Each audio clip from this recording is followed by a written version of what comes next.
വിചാരം ഇല്ലാതെ കിടന്നേ അരുളി ഉണർത്ത ഹല്ലേലൂയ ഹല്ലേലൂയ സ്തുതി സ്തുതി നിനക്ക് എന്നും ചൊല്ലിടുവേ ദോഷച്ചുമടൊഴിച്ചു രക്ഷ തന്നവനെ സ്തുതി സ്തുതി നിനക്ക്.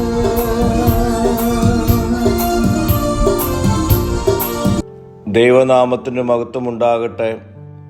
ഇന്നത്തെ പ്രഭാത ധ്യാനത്തിനായി 34 സങ്കീർത്തനം 14 വാക്യം. ദോഷം വിട്ടകന്ന് ഗുണം ചെയ്യുക, സമാധാനം അന്വേഷിച്ച് പിന്തുടരുക. വ്യക്തികളെ തെറ്റായ കാര്യങ്ങളിൽ നിന്ന് സജീവമായി പിന്തിരിക്കുവാനും സദ്ഗുണങ്ങൾ സ്വീകരിക്കുവാനും സമാധാനപരമായ ഒരു നിലനിൽപ്പിനായി പരിശ്രമിക്കുവാനും നിർദ്ദേശിക്കുന്ന ഒരു വാക്യമാണിത്.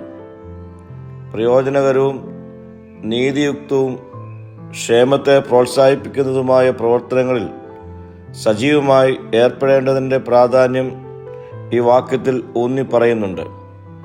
ശാന്തമായ ഒരു മാനസിക അവസ്ഥ സജീവമായി ആഗ്രഹിക്കുകയും പിന്തുടരുകയും ചെയ്യേണ്ടതിൻ്റെ ആവശ്യകതയും ഇവിടെ കാണുവാൻ കഴിയും.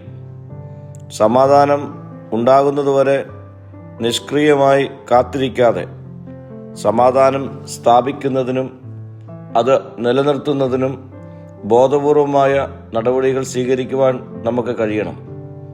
പ്രിയ സ്നേഹിതരെ, സമാധാനം നഷ്ടപ്പെട്ടു പോയ ലോകത്തിൽ സമാധാനത്തിനായി പൊരുതുവാനുള്ള കൃപ ഈ നാളുകൾ നമുക്ക് രൂപപ്പെടുത്താം. പ്രാർത്ഥിക്കാം.